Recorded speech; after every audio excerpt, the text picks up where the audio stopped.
pensamentos está acima dos vossos pensamentos. Diz o Senhor.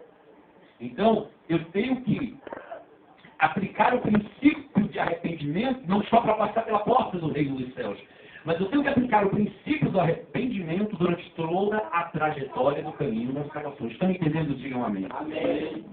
Não quer dizer que eu não vou errar, que você não vai errar, que eu ou você, que nós não vamos pecar. Pelo contrário, todos somos fadados sujeitos ao erro, sujeitos a pecar. Mas se aplicarmos esse princípio na nossa vida diariamente, nós vamos ver que vamos errar muito menos do que a gente pode imaginar. Por quê? Porque eu entendi que arrependimento é a minha disposição para fazer a vontade de Deus. Porque tentado, eu serei e você será. Tentados todos nós seremos. Dia a dia seremos tentados. A Bíblia diz que Jesus, em tudo ele foi tentado, mas sem pecado.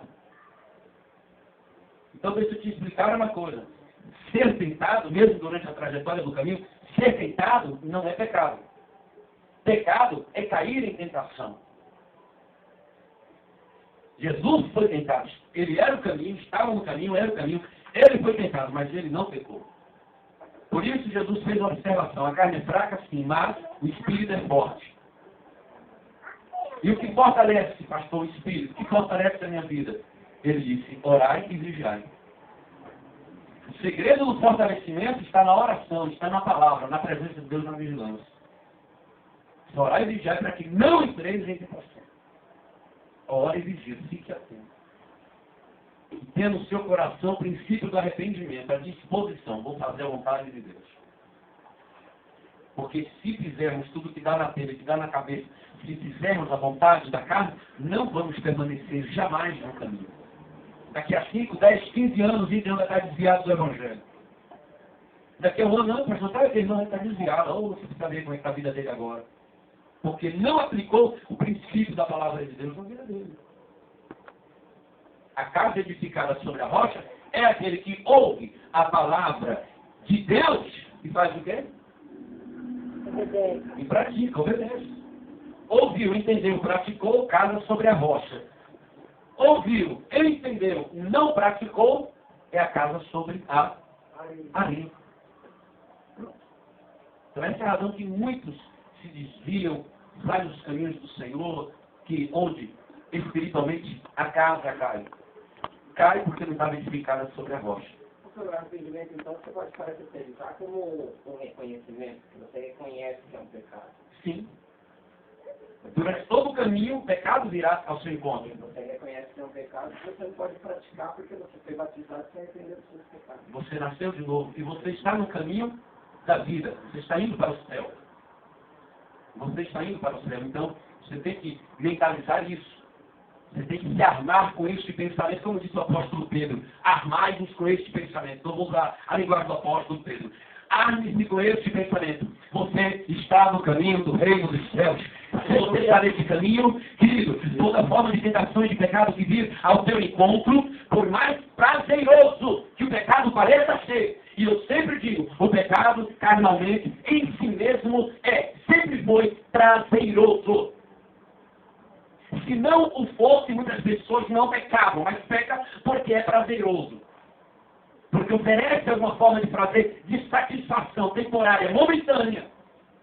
Mas quando eu entendo que por causa desses pecados prazerosos, porém momentâneos, quando eu entendo que eles me tiram do caminho da salvação, são atalhos que surgem não propriamente do caminho, mas vindo do caminho da perdição.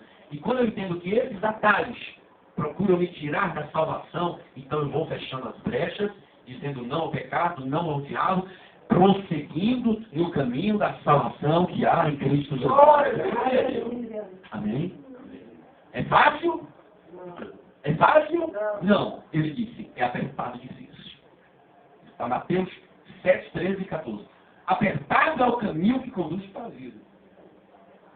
Fora, tentações, perseguições, lutas, aflições, batalhas espirituais, levantes de inimigos dentro de casa, no trabalho, no dia a dia.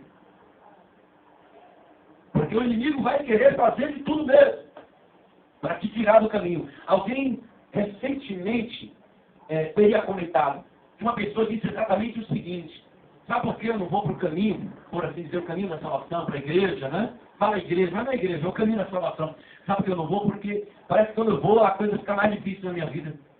Parece que a coisa piora na minha vida. Por isso que eu não vou para a igreja, parece que as coisas ficam ruins, fica difícil. Mas é difícil mesmo. Fica apertado. O menino vai se levantar e vai fazer de tudo para tirar você do caminho da salvação. Mas eu tenho certeza de uma coisa.